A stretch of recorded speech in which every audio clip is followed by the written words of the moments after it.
대학생이던 조카가 교회에 가겠다고 했습니다.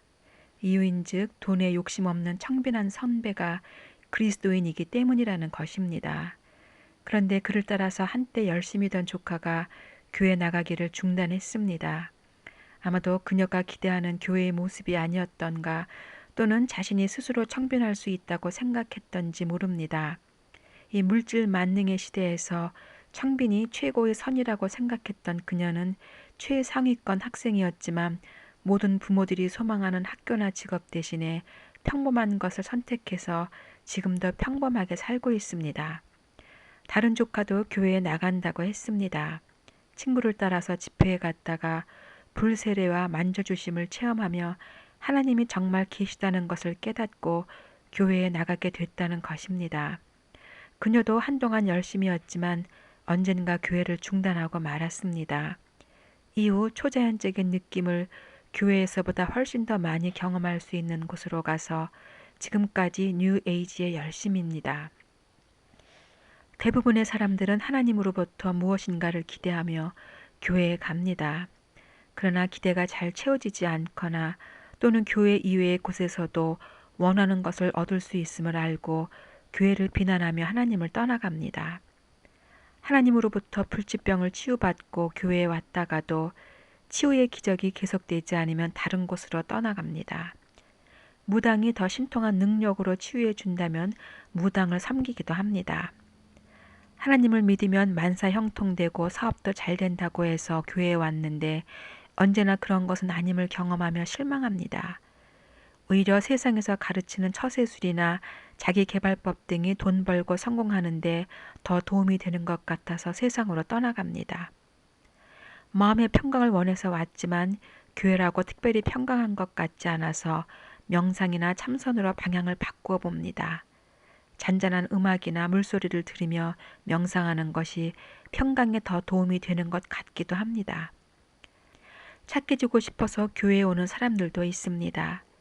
교회에서 좋은 말들을 많이 들으면 마음의 정화도 되고 좀 더 착해질 수 있을 것이라 기대합니다. 그러나 교회 사람이라고 더 착한 것 같지도 않습니다. 그래서 교회보다 선행을 더 강조하고 봉사활동에 더 열심인 카톨릭이나 개미도 죽이지 않고 소고기도 먹지 않으며 자비를 행하려 애쓰는 불교로 바꾸기도 합니다. 사회 정의라는 큰 뜻을 품고 교회를 찾는 사람들도 있습니다. 교회가 사회를 개선하는데 적극적으로 일해야 한다고 주장하는 사람들은 사회 참여에 무관심하고 나태한 교회에 실망하며 강하게 비난하기도 합니다. 이처럼 사람들이 교회에게 기대했던 사회 정의나 선행이나 초자연적 체험이나 병고침이나 물질적 축복이나 평강 등은 모두 하나님이 행하시는 일이기는 하지만 그런 것들은 본질이 아니라 그저 부스러기에 지나지 않습니다.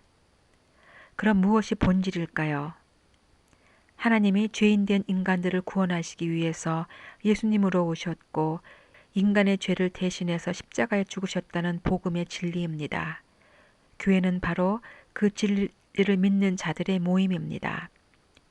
이 세상의 여러 신이나 종교나 철학이나 지식이나 과학 등이 복이나 선행이나 평강이나 행복 등의 온갖 좋은 것들을 약속해 주지만 죄의 문제를 해결해 준다고 약속하지는 못합니다.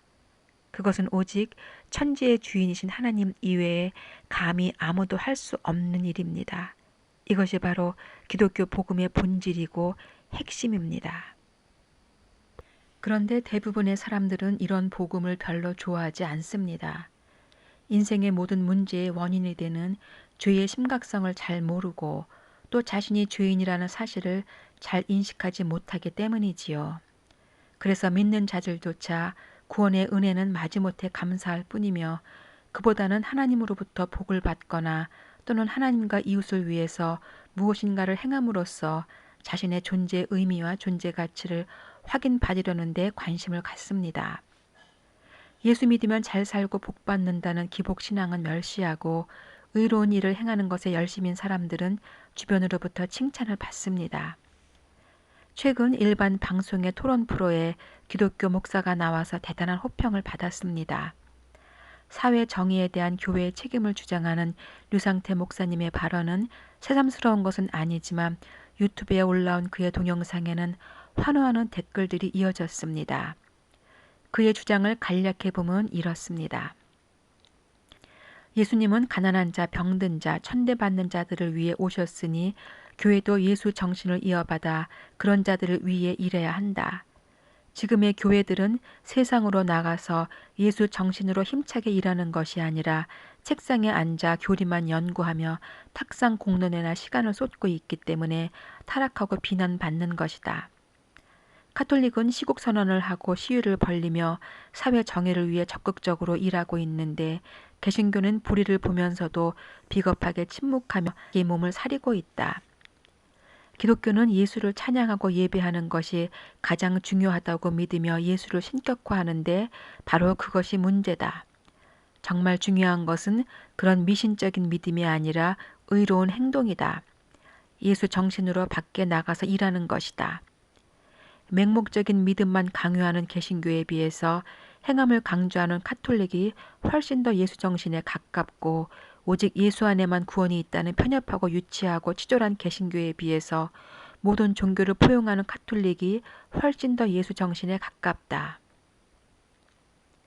기독교 목사라고 했지만 그의 모든 주장은 성경과 전혀 다릅니다. 그래서 그는 성경 전부가 하나님의 말씀이 아니고 하나님의 말씀은 성경의 10%도 채 안 된다고 주장합니다. 자신의 생각과 일치하는 부분만 하나님의 말씀이라고 믿고 자기의 주장을 지지하기 위해서 그 구절들만 인용합니다. 교회들로부터 이단이라는 오명을 받으면서도 교회의 쇄신을 위해서 목소리를 높이는 그는 마치 예수님처럼 자기 희생하는 것 같이 보여서 감명을 주기도 합니다. 무신론자이자 진화론자인 도킨스의 자신만만한 주장이 세상 사람들로부터 열렬한 지지를 받는 것처럼 사회 정의가 기독교의 핵심이라고 주장하는 류 목사님도 열렬한 지지를 받고 있습니다. 류 목사가 칭찬을 받는 것은 좀 더 좋은 세상을 위한 주장과 노력 때문입니다. 그는 예수가 가난하고 억눌린 자들을 위한 혁명가이자 사회주의자였다면서 교회도 모든 사람들이 함께 나누며 사는 사회를 만들어 가야 한다고 주장합니다. 더 좋은 세상을 위한 노력은 역사 내내 있어 왔습니다. 토머스 무어도 사유재산의 부정, 계획적인 생산과 소비, 인구 배분의 합리화, 사회적 노동의 계획화, 노동 조건의 개선, 소비의 사회화가 실현될 때 유토피아의 세상에 들 수 있다고 주장했습니다. 하지만 사회주의든 공산주의든 민주주의든 자본주의든 전제주의든 어떤 식으로 시도해봐도 세상은 더 좋아지지 않았습니다. 왜냐하면 인간 개개인의 죄된 본성은 변하지 않고 여전하기 때문입니다. 최고급 호텔의 멋진 스위트룸이라 할지라도 그곳에 돼지가 살면 그 아름다운 방도 순식간에 돼지우리가 되고 맙니다. 문제는 사회가 아니라 사회를 이루고 있는 개개인입니다. 세상에게 필요한 것은 개인의 회개와 구원과 변화이지요. 그래서 교회의 할 일은 세상을 좀 더 살기 좋은 곳으로 만들어가는 것이 아니라 개인이 예수님 안에서 죄사함을 받고 구원을 얻을 수 있도록 돕는 것이 되어야 합니다. 세상은 더욱 편리해지고 있지만 절대 개선되지 않고 더욱 악으로 치달아가고 있음에 모두 동의합니다. 이 악한 세상 가운데 아주 특별한 처소가 있는데 바로 교회라는 곳입니다. 에클레시아라는 교회의 원어가 의미하듯이 이곳은 세상으로부터 꺼내어지고 분리된 자들의 모임입니다. 성경은 세상에 대한 하나님의 계획을 잘 설명해 줍니다. 세상은 인간들이 힘을 합해 유토피아로 만들어 영구토록 잘 살도록 되어진 곳이 아니라 하나님이 정하신 그 심판의 때가 되면 종말을 맞을 곳입니다. 그때는 이 지구상에서 예수님을 하나님으로 섬기며 사는 교회들만 난짝 들려서 하나님이 친히 다스리시는 나라로 옮겨질 것입니다. 6,000년 전 사람 노아는 세상의 죄에 대한 하나님의 심판의 계획을 듣고 그의 명령에 따라서 배를 짓기 시작했습니다. 지금 뭐 하는 거냐고 질문 받을 때마다 그는 하나님의 홍수의 심판 계획을 전했지만 모든 사람들이 콧방귀를 뀌며 조롱했습니다. 드디어 배가 완성되고 이제 곧 있을 홍수의 심판을 경고했지만 아무도 그를 믿지 않았습니다. 결국 그의 8가족만 배에 올라 구원을 받고 다른 사람들은 모두 멸망당하고 말았습니다. 지금도 교회 사람들은 세상 사람들을 하나라도 더 건져내어 교회라는 방주에 들어오게 하려 애쓰고 있지 세상을 좀 더 살기 좋은 곳으로 만들기 위해 애쓰는 것이 아닙니다. 하나님의 임박한 심판을 외치는 교회의 소리에 회개하고 돌아오는 사람들이 있는가 하면 조롱하고 미워하는 사람들도 있습니다. 노아의 때는 그 불순종이 기껏 육신의 죽음으로 끝났지만 이제 예수님 이후 사람들의 불순종은 영원한 지옥입니다. 지옥은 하나님의 임재가 전혀 없는 곳을 말합니다. 지금 이 세상은 하나님을 믿지 않는 사람들에게도 일반 은총이 임해서 살만한 곳이지만 이제 세상의 종말이 되어서 예수 믿는 자들과 완전히 분리되고 나면 그들이 이 세상에서 받았던 일반 은총도 완전히 끝나고 맙니다. 하나님의 임재와 은총이 전혀 없는 곳은 어떤 곳일까 상상도 할 수 없을 만큼 두렵습니다. 교회가 이런 소리를 외칠 때 세상으로부터 미움을 받는 것은 당연하지요. 성경도 믿는 자들이 세상으로부터 받을 미움을 예언했습니다. 너희는 세상에 속한 자가 아니요 도리어 내가 너희를 세상에서 택하였기 때문에 세상이 너희를 미워하느니라. 그때 사람들이 너희를 환난에 넘겨주겠으며 너희를 죽이리니 너희가 내 이름 때문에 모든 민족에게 미움을 받으리라.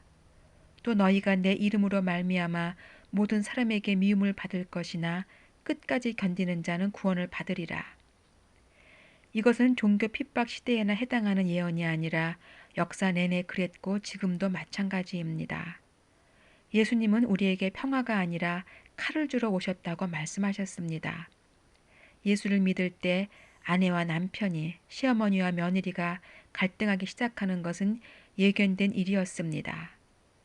예수와 세상이 공존할 수 없는 이유는 세상의 주인은 사탄이기 때문입니다.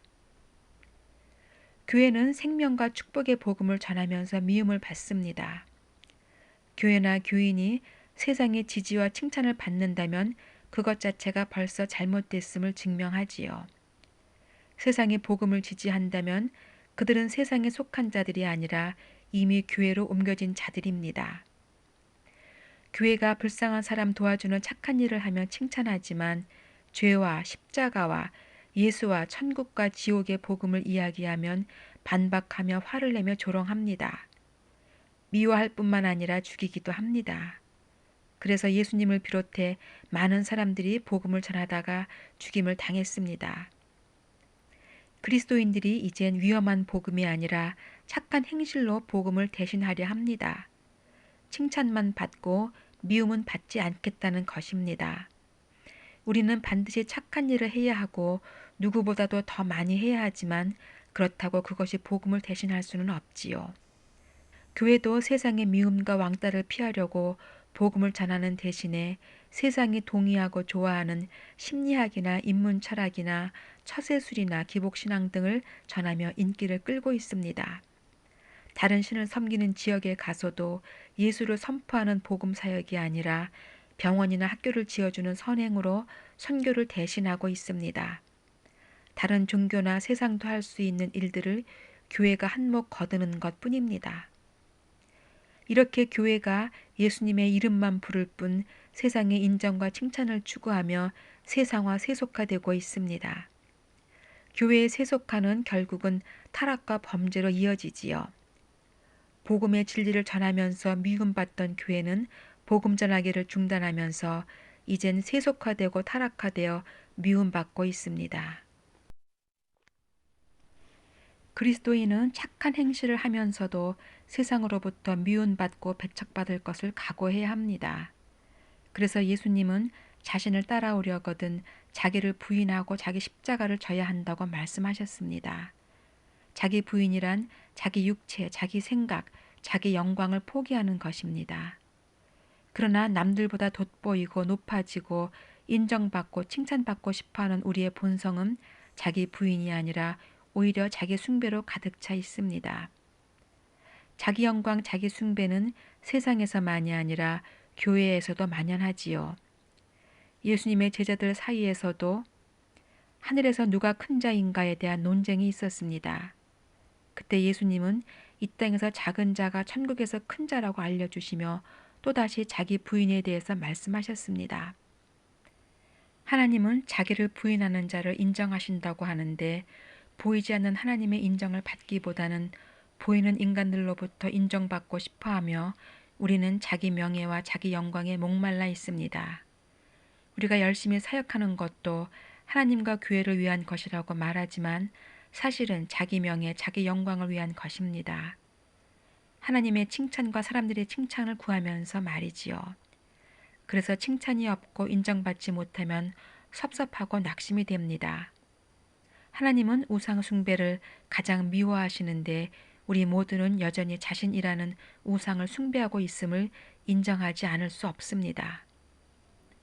하나님은 왜 우리가 할 수 없는데도 불구하고 자기 부인을 명하셨을까요? 그 이유는 우리 자신이 얼마나 연약하고 죄악된 존재인지를 알게 하시기 위함입니다. 남들에게 인정받지 못해 속상할 때마다, 억울한 일을 당해 괴로울 때마다, 되는 일이 없어서 열등감에 빠질 때마다 우리는 자기 부인이 되지 않았구나 하는 것을 깨닫고 하나님 앞으로 겸손하게 나와 도움을 구해야 합니다. 성령님으로 죽었던 자아가 조금 후에 다시 살아나서 또 자랑하고 싶어하고 분기탱천하고 언성을 높이게 되면 다시 자기 부인이 되지 않았음을 깨닫고 다시 하나님 앞에 나와 우리의 연약함을 인정하고 도우심을 구하는 것입니다. 이렇게 우리의 인생은 힘겨운 영적 전쟁의 삶입니다. 예수님과 동행하는 기쁘고 소망차고 행복한 인생이면서 인생의 동전의 다른 한편에서는 우상화된 자아와의 힘겹고 고된 싸움이 있습니다. 그러므로 믿는 자의 삶에는 아직도 죄와 고난에서 완전히 자유하지 못한 데서 오는 신음과 탄식과 절규가 있을 수밖에 없습니다. 자기 부인은 믿는 자에게 가장 중요한 가르침에도 불구하고 지금 우리가 살고 있는 자기 사랑의 시대에서 이것은 가장 인기 없고 배척받는 메시지가 분명합니다. 세상에서 나는 할 수 있다는 메시지가 가장 인기 있듯이 교회에서도 자기 부인이 아닌 승리주의가 과도하게 넘치고 있습니다. 세상은 승리한 사람들만 기억해 줍니다. 올림픽에서도 메달을 딴 사람에게만 환호하고 실패한 사람들은 안중에도 없지요. 교회에서도 마찬가지입니다. 새벽 기도를 다니며 사업이 일어섰고 40일 기도를 해서 병이 나았다고 승리의 간증을 하면 모두 박수갈채를 보냅니다. 아무리 순종하고 아무리 헌신했어도 열매가 없으면 관심이 없습니다. 그러나 불치병이 낫고 망하던 사업이 일어나고 불신자가 회개하고 돌아와도 그것은 내 기도와 헌신의 공로가 아니라 전적인 하나님의 은혜의 역사였음을 기억해야 합니다. 아름다운 일을 이루시기 위해서 하나님은 믿는 자를 동역자로 부르십니다. 동역자라고 칭해 주시지만 사실은 하나님이 혼자 일하시지요. 아빠가 책상을 옮기려 할 때 3살 아들을 불러서 도움을 청하면 아이가 기꺼이 달려옵니다. 아이는 그저 책상 다리 하나에 손만 대고 있을 뿐이고 아빠 혼자서 힘을 써 옮깁니다. 그래도 아빠는 책상을 옮긴 공로를 아이와 함께 나누며 아이를 칭찬하고 고마워합니다. 하나님도 그러시지요. 하나님은 순종하는 자들과 기쁨을 함께 나누고 상급을 주시기 위해 우리를 부르시지만 실제로 하나님이 혼자 일하십니다. 그래서 우리가 힘써 일하고 엄청난 일이 성취되어도 우리는 자랑할 것이 없습니다. 계시록을 보면 천국에서 하나님으로부터 면류관을 받는 자들은 그것을 벗어 하나님 앞에 던진다고 했습니다. 이전에는 주님이 내 충성을 기뻐하며 칭찬하시는 것이 마땅하다고 여겼는데 천국에서 주님을 만나보니 그의 충성의 공로자가 실은 내가 아니고 숨은 공로자 주님이었다는 것을 알게 된 때문입니다. 내가 면류관을 쓰기까지의 공로는 나인 줄 알았는데 주님 앞에 가보니 나의 충성 이전에 주님이 이면에서 홀로 전부 먼저 다 이루시고 나는 다만 발표자로 대변인으로 외부에 세우셔서 면류관을 주시는 것임을 알고 내가 받을 승리의 영광 면류관이 아니라 마땅히 주님이 쓰셔야 할 것으로 알고 주님께 금관을 벗어 던진다는 것입니다. 열심히 수고하고 헌신했지만 변변한 열매를 거두지 못하는 경우도 많습니다. 그럴 때 우리는 하나님과 동역관계인 내가 잘못했거나 태만했던 때문에 하나님의 열매를 맺지 않으시는가 해서 죄책감을 갖기도 합니다. 그러나 안심인 것은 하나님은 우리의 미약함 때문에 하실 일을 제한받지 않으신다는 것이지요. 우리의 도움이 필요할 만큼 하나님은 부족하신 분이 아닙니다.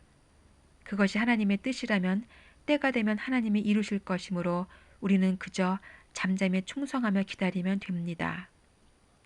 내 수고와 헌신에 대해 열매가 열리면 내 존재 가치와 존재 의미를 확인받는 것 같아서 기쁘지만 그러나 자기를 부인하는 사람이라면 열매가 열리지 않아도 실망하지 않습니다. 나는 그저 순종하고 충성했을 뿐 일하시고 결실하시는 분은 하나님이시므로 그 결과에 대해 내가 실망하거나 의심할 것이 없습니다. 우리의 할 일은 하나님의 얼굴이 향하신 곳에 함께 향하고 하나님의 슬퍼하시는 곳에서 함께 슬퍼하고 하나님의 소원하시는 것을 함께 소원하고 하나님의 기쁨이 함께 기뻐하는 것입니다. 겸손히 순종하고 열심히 일했지만 아무런 열매도 없어서 죄송함으로 고개 숙이고 나아갔는데 하나님은 의외로 면류관을 주실 것입니다. 이를 행하시고 이루시는 분은 하나님이므로 열매 없음에 대한 결과는 하나님의 몫이며 우리에게는 충성에 대한 상급으로 면류관을 주시는 것입니다. 성경에서는 열매 없는 가지는 잘라버리라고 했습니다. 그것은 얼만큼 많은 업적을 이루었는가, 얼마나 좋은 성과를 거두었는가, 몇 사람을 전도했는가 등 눈에 보이는 열매를 말하는 것이 아니지요. 겉으로 보여서 숫자로 셀 수 있는 성과가 아니라 내적 열매, 인격의 열매를 말하는 것입니다. 성경은 성령의 열매가 사랑과 희락과 화평과 오래 참음과 자비와 양선과 충선과 온유와 절제라 했고 빛의 열매는 착함과 의로움과 진실함이라고 했습니다. 또 의의 열매는 화평케 하는 것이라 했고 선한 열매는 성결하고 화평하고 관용하고 양순하며 긍휼과 편벽과 거짓이 없는 것이라 했습니다. 내적 열매, 성령의 열매를 말할 때 우리는 다시 주눅이 듭니다. 예수 믿은 지 5년, 10년, 20년이 넘어도 여전히 화내고 시기하고 이기적인 자신을 볼 때 사도 바울처럼 우호라 곤고한 자로다 하는 탄식이 나올 수밖에 없습니다. 하지만 하나님은 이렇게 연약한 자신의 모습을 보며 한숨 지을 수 있는 깨어진 자아를 기뻐하십니다. 우리는 다시 머리 조아리며 하나님을 의지하려 할 것입니다. 모두로부터 칭찬만 받는 좋은 환경에서는 우리는 남을 미워할 일도 없고 화낼 일도 없고 시기할 일도 없으므로 절대로 깨어진 자아의 모습을 볼 수 없고 자신의 연약함에 대해 하나님 앞에서 애통할 수도 없습니다. 그래서 누군가가 자신을 비난하고 비판하는 것은 복된 일입니다. 하지만 요즘 세상에 아무도 위험을 무릅쓰고 남을 비판하려 하지 않지요. 다 좋다는 칭찬 일색입니다. 우리를 비판해주는 사람은 우리를 진정으로 사랑하는 아내와 남편, 부모와 형제뿐입니다. 그들이 내 약점을 지적하고 비난하면 기분은 나쁘지만 자신의 모습을 바라보고 자기를 부인하고 성화되어 가는데 큰 도움이 됩니다. 하나님 안에서는 좋은 것만이 좋은 것이 아니라 나쁜 것도 좋은 것이 됩니다. 모든 것을 합력하여 선으로 이루시기 때문이지요.